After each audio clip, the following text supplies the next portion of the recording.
Hello, I'm Kathy Witt from the University of Queensland, and I will be presenting the Social, Cultural and Economic Study of the Sriva Studies. I'd first like to start with an acknowledgement of country. So the University of Queensland acknowledges the traditional owners and their custodianship of the lands on which we meet. We pay our respects to ancestors and descendants who continue cultural and spiritual connections to country, and we recognise the valuable contributions they've made to Australian and global society. Okay, so I'll start today with quick acknowledgements and thanks, a bit about why, who we are at UQ, our background and approach, some of the challenges and limitations that we came across in executing our methods, and then the key findings. I'll give you an overview of the community profiles and the strategic assessment. So firstly, acknowledge all the people who so generously gave their time and knowledge to participate in this research. We acknowledge the organisations and their members who assisted the research team with planning, fieldwork and engagement. We gratefully acknowledge the local expertise and Aboriginal engagement skills provided by local consultant anthropologists Nadia Ronay and Gareth Lewis. We acknowledge University of Queensland peers and colleagues from Charles Darwin University and Menzies School of Health Research for their participation in planning workshops. We acknowledge advice on data availability from NT government agencies such as Bushtel, Department of Industry, Tourism, Trade, Department of Police, Fire and Emergency Services, and of course Chief Minister and Cabinet and regional councils. I'd also like to acknowledge input from our expert advisory panel members, Emeritus Professors Helen Ross, David Brereton, and of course Professor Bronwyn Fredericks, our Pro-Vice Chancellor for Indigenous Engagement at UQ, for her in-kind contribution and precious time and in-depth knowledge in helping with this project. And also from independent oversight from Dr. David Ritchie, whom many of you will know. I'd just like to introduce the team at UQ. So me at the top, I'm leading the team, very honoured to be leading the team. We have Professor Bronwyn Fredericks and a team of specially put together researchers. The project is coordinated through the UQ Centre for Natural Gas, but we've used researchers from across the university and so really reached out across the university to pull in those skills that we really needed for this research. So we have a multidisciplinary team of qualified specialist researchers with experiences in assessing social, cultural and economic impacts, but also specifically in relation to the resources sector and working with remote and Aboriginal people. So at UQ, we adhere to all the national codes of conduct for responsible human research ethics. We've had full ethics clearance under all Australian standards for this research, and it's actually helped being a bit removed from the NT politics and any potential or perceived conflicts of interests. So being in that. So for us, I guess having that background in the LNG experience in Queensland and what that meant for communities there, what the big emerging issues were as that rolled out, and that's the experience that we bring to the conduct of this Sriva. So firstly, it was important for us to understand the context in which we were operating.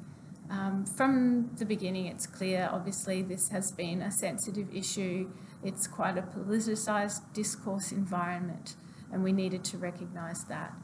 The other important thing for us to recognise in this baseline assessment that although it is a baseline, it's not pre-activity, and already we've heard about impacts that have been seen and felt already. So it's not a blank canvas or zero starting point. It's also important to remember that communities are complex, dynamic systems, always in a state of constant flux, and that what we've taken in this report is a snapshot in time, and at a time where there were also COVID disruptions and perhaps not what we might call normal conditions. So it's really important to see this as a starting point for conversations about change. And a Cerebra, this baseline assessment, this gathering of information across a number of different indicators and measures will be relevant for any type of development. So the approach that we've taken is an indicators approach. We can't measure everything that's there. We can't walk a transect line and count and measure everything we see. So the indicators are pointing, they should point to issues, they should reflect what's important to people. As far as possible, they should be collectively chosen, but really by the people about what they want to see measured, what's important, what they're concerned about, what they would like to see changed, what they would like not to see changed. And we need to find indicators to capture that sort of information. So it's a very grounded approach that we've taken. We've used reputable, publicly available data wherever possible, and in its raw form we've reported it so that it's not layered with analysis, and the idea is that anyone should be able to look up that same data and that the data speaks for itself. So that data, the quantitative data, is then ground truthed with interviews to really capture that lived experience and the narrative of what happens when if that indicator changes, what does that mean for people?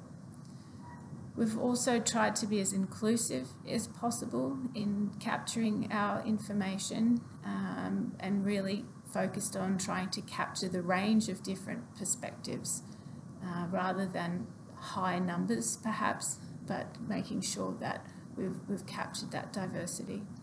And they're very place-based, so particularly the community profiles are made up with data and narratives specific to the places, and we've chosen communities of interest. They're not all inside the geological boundary of the Beetaloo subbasin, but communities of interest, communities that might be affected in various different ways.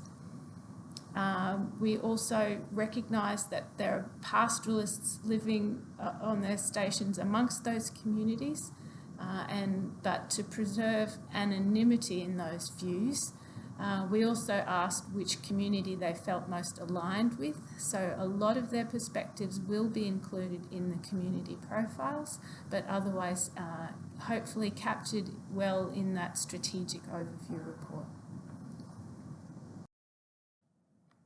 So there were some challenges in this complex study, which might reflect in the outcomes that we acknowledge up front.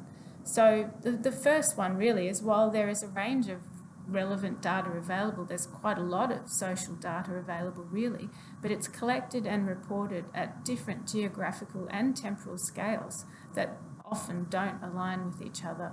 So we had some data boundaries cover only a small section of the study region, others cover the whole region, but as much as part of the NT balance, and then many data have some of the Beetaloo Basin and part of a larger local government area or primary health network. So aligning those boundaries of data was a difficult challenge. There's also, in consulting with people and having conversations with people about potential impacts of the onshore gas industry, there's very low understanding about what those activities look like, what that might mean. And so, trying to have conversations about what the actual impacts will be was difficult. We took the approach of really trying to understand more about what life was like now living in the Beetaloo, and what was important to people. But it certainly was difficult in engaging really thought through conversations about gas activities when there was such very low awareness about what they were, where they would be, when they would come, those details.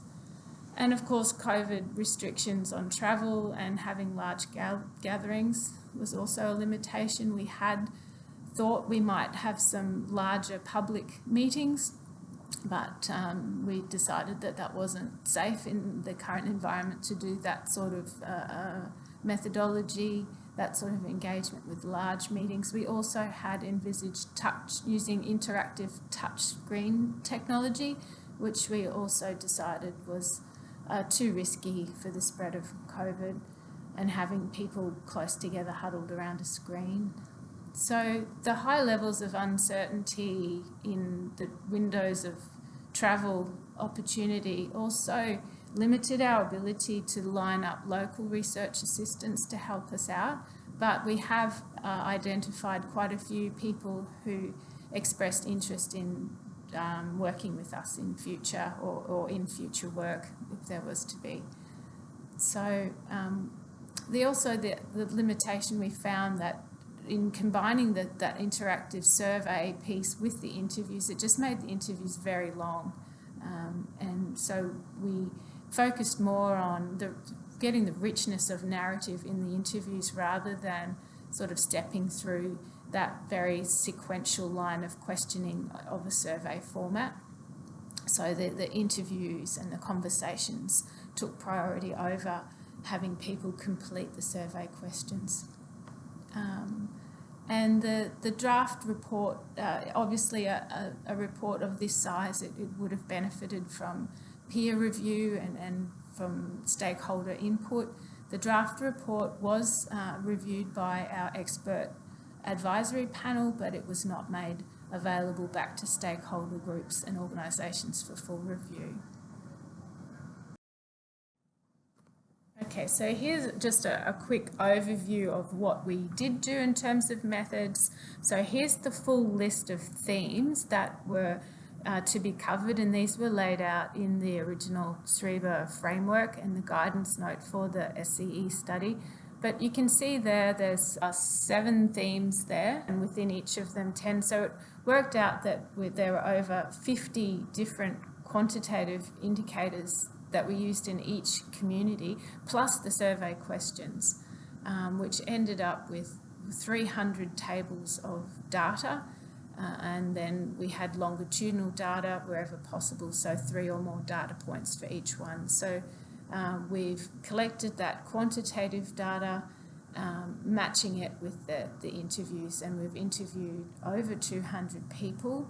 And on top of that, we also just had some random asking people 3 words to describe their community, and also street walks where we made observations about who was going into which businesses. We talked to businesses and did some street walks for identifying services and infrastructure. So it's very much a multi-method approach with the data, the interviews. We did both in-person and online interviews, as well as the surveys. And we could triangulate that all together to get a relatively good picture of each community. So of course it was very participatory, relying on informed consent, and we had a specially developed Aboriginal knowledge protocol to assist that informed consent, where it was outlined sort of the agreement of when people spoke to us, the terms of that engagement. So a very pragmatic methodology, keeping in mind that this sort of a SRIBA is a novel type of assessment. It's not a social impact assessment, it's not a baseline assessment, it's not a strategic assessment. So it did need some innovation in putting together a set of methods that are very bespoke, very tailor-made, fit-for-purpose methods. So the key findings from the report, and these are the most prominent themes, the themes that emerged from all of the SCE studies, the data collection, and the details around each of these themes are found mainly in the community profiles. But it was very clear that it's a very low trust environment. People are not trusting the industry to adhere to best practice. They're not trusting the ability of governments to regulate the industry effectively. And this translates then to strong calls for transparency and accountability in all facets of regulation, of best practice, of planning and monitoring. Again, people have said they don't believe there's been adequate consultation or enough information available about onshore gas activities and their potential impacts. And there were many calls for factual, neutral information, even by those who had been well engaged by the industry. People were saying, I've had industry come and talk to me, I've had other groups come and talk to me, and I've got a lot of information, but I don't know. I still don't feel like I've been engaged enough. I don't understand. So just as the other studies have found diversity, there's the communities in the Beetaloo Basin are just as socially, culturally and economically diverse. And this diversity is a highly valued characteristic of the region, and it's associated with connection and with resilience. So maintaining that diversity and embracing that diversity is really important to people. So we also found that each community is different in many ways, in its structure, in its function, in its capacity to self-organise. And these will determine communities' abilities to respond to onshore gas development, both opportunities and challenges. We also found that people didn't feel like there was a single voice, a representative voice of all of the interests in the Beetaloo region. Although there were some groups that were put forward as being representative, they didn't feel like these groups were truly representative of all the views of their members or of the region. And I think that's important to recognise that there's division, there has been division within families, within organisations, within communities around, and it's based on sentiment towards the onshore gas industry. So there's clearly high and widespread concern for water and all aquatic ecosystems, including subterranean. And it was made very clear to us that water underpins life in the Beetaloo Basin, which is culture and economy. So we also found that this acute vulnerability arising through a strong commitment to place, and this really needs to be recognised, that there are some people, although the data shows there's actually high mobility, population mobility rates in the region, there is a core group of people who will not or cannot move if any impacts become unacceptable. So there's a general thinking that, if impacts get too bad, people will just leave. But for these people, they will not leave or they cannot leave, and that increases vulnerability. So we also found that people are not generally anti-development, and there's a lot of support for balanced development. And that was described as development that can help facilitate the aspirations of local Aboriginal people to build greater economic self-sufficiency, and development that does not detract from existing industries and regional identity. And people said they would feel more comfortable if there were Aboriginal rangers keeping an eye on the country. So again, that call for independence, for monitoring, for accountability. But there were also a lot of questions around how that would happen, who would they be, who would fund it. So, as I said before, another key finding is that we talk about the Beetaloo sub-basin, but it really doesn't exist in the social data, and there's no matching socio-political boundaries for coordinating, for monitoring, for coordinated management and decision-making for the area. So some of the baseline trends that we did find, so there's a comparatively young and highly mobile population, recognising that immobility and vulnerability though. There were improvements in education levels, particularly post-school certifications and diplomas, There were some improvements. This is qualitative measure around housing quality. People were happy that there were being upgrades done, new housing in some areas, but also with the view that there was still much to be done. We also see disparity continuing and increasing between Aboriginal and non-Aboriginal people, particularly in income, employment, housing, again, education levels. The higher education levels are usually among non-Aboriginal people, and in health. We saw marked declines in school attendance rates, and this was explained since COVID disruptions, when the kids did not go to school, that they're having trouble, that families are still disrupted and kids are still not coming back to school. And we're also seeing increases in crime rates, particularly in those major centres. Although we've only got data for the major centres, most people in the smaller communities still reported feeling safe in their community, but also did think that crime rates were increasing. So this slide is just to give you a taste or a sneak preview of the type of information that's in each of the community profiles. So they've got the detailed data and narratives. So we've got profiles for the 6 communities. They're about 35 pages each of data and narrative. So we've got the charts there on the left. You can see across each of those 50 indicators with longitudinal data wherever possible. We've got the main themes that emerged, what people were concerned about, and a list of services and infrastructure, sort of what's there in terms of on the ground.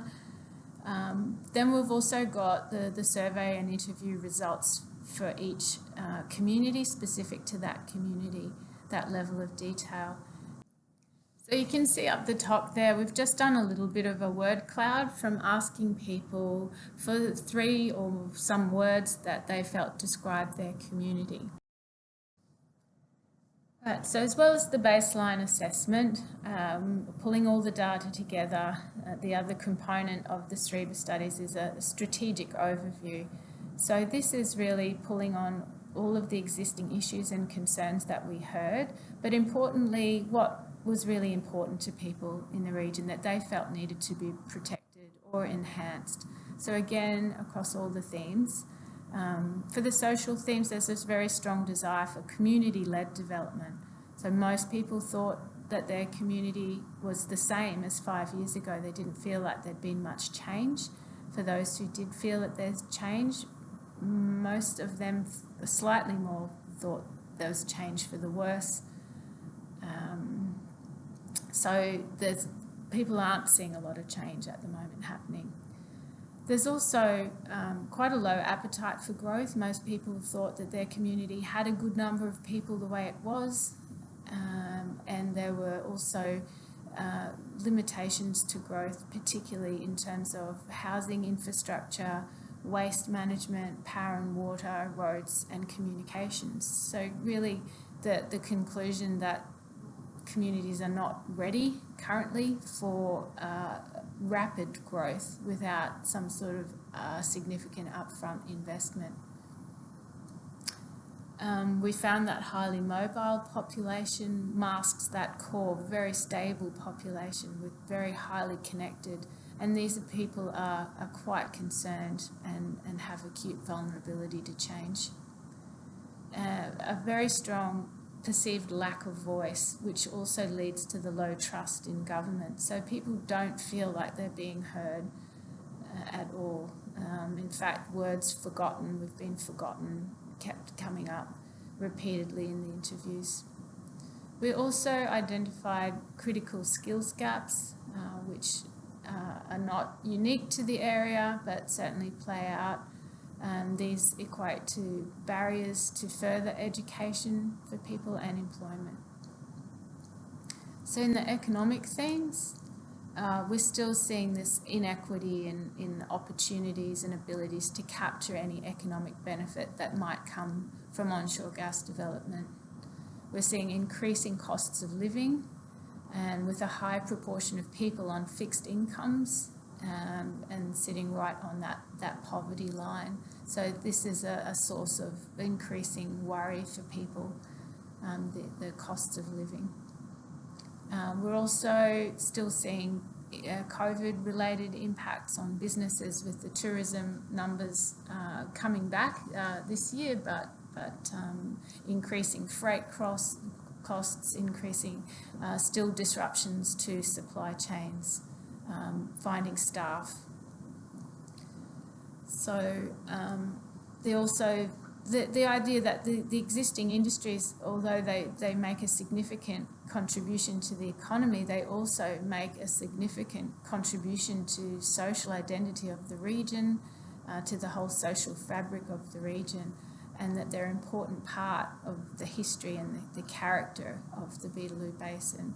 So there was this view that new industries should not threaten or detract from existing industries, and should add to the character of the region in positive ways.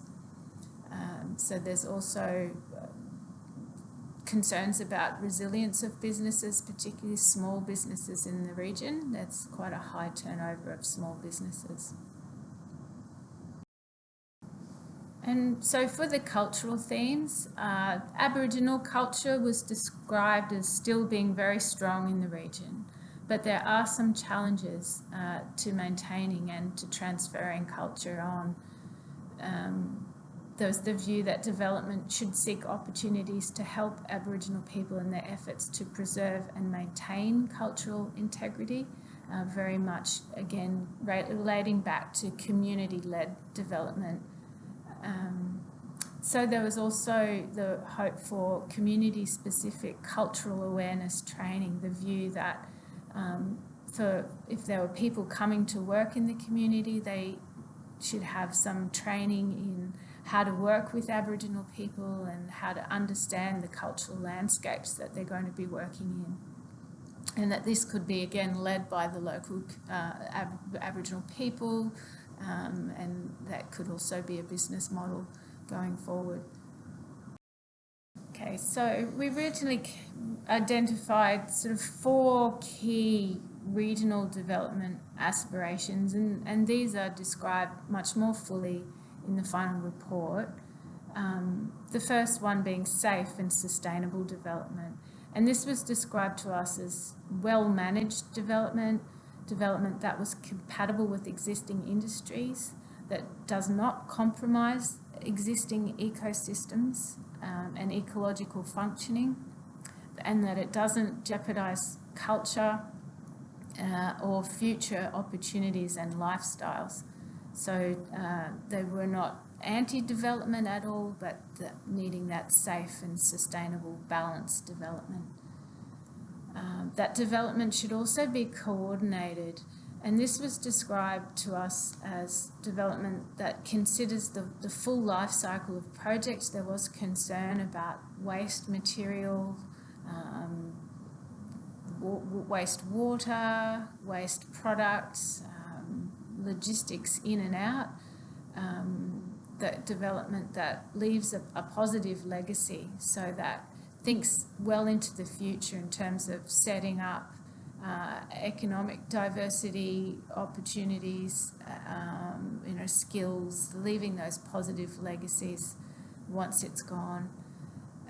But really, in this coordination piece, it came through this hope that the different projects, be they in mining, tourism, renewables, that they would collaborate. There would be a willingness to collaborate with each other and with other stakeholders in the region. So for that, more of a shared responsibility view of development and impact management. So there was a really strong desire for regional development that built strong communities, and that was described as, yes, increasing the skills base, providing meaningful employment opportunities. So lots of people said, the jobs, they didn't want just menial sort of unskilled jobs. They wanted jobs for people that gave them, a sense of pride. So, for example, they was saying, oh, well, you know, we just get the whippersnipping jobs and we want to have meaningful employment opportunities. So also development that will support new businesses and foster local talent in arts and sports, which there's a lot of talent in arts and sports in the region. Coming back to community-led planning and community-led services provision, community-led decision-making, and again, that social infrastructure. So development that also can recognise and enhance that strong connection to land. So in development that might enhance access to country for people, can enhance opportunities to strengthen culture and beyond country, and that will protect people's access to recreation and cultural purposes. And this is for both Aboriginal and non-Aboriginal people. So the recommendations from the SCE SREBA is really to consider this as a starting point for ongoing monitoring, but also for ongoing public participation in future planning. And there was a strong desire for to be involved. You know, we heard often just come and talk to us, come and listen to us. A recommendation is that we've managed to collect all this information, we've engaged people, we've started this conversation, and that it's really important to keep that going. The second is, yes, that a coordinated independent information program, picking up on that desire for factual neutral information, so that people can make informed decisions and be prepared if the industry is to go ahead. So explore options for community involvement in regional scale planning, so picking up on that point about representativeness of the Beetaloo region and how people can have a voice and be involved in planning decisions. So we identified this low trust environment. It would make sense to better understand the drivers of trust, what would build trust in a low trust environment, what people are wanting, what mechanisms for oversight, accountability and transparency would be effective in building trust. I think that's important to move with.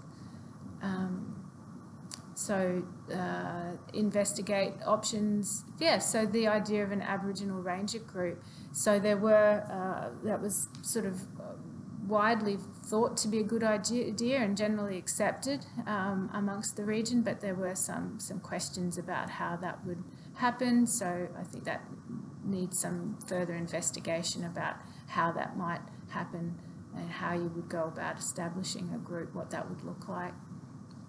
Again, some options for independent oversight and what that would look like, what the different mechanisms for that could be. The need to address data gaps, particularly at that small community level, and that would then also require probably some qualitative addition to the measures, or to design new indicators and new measures and how that gets measured and collected over time.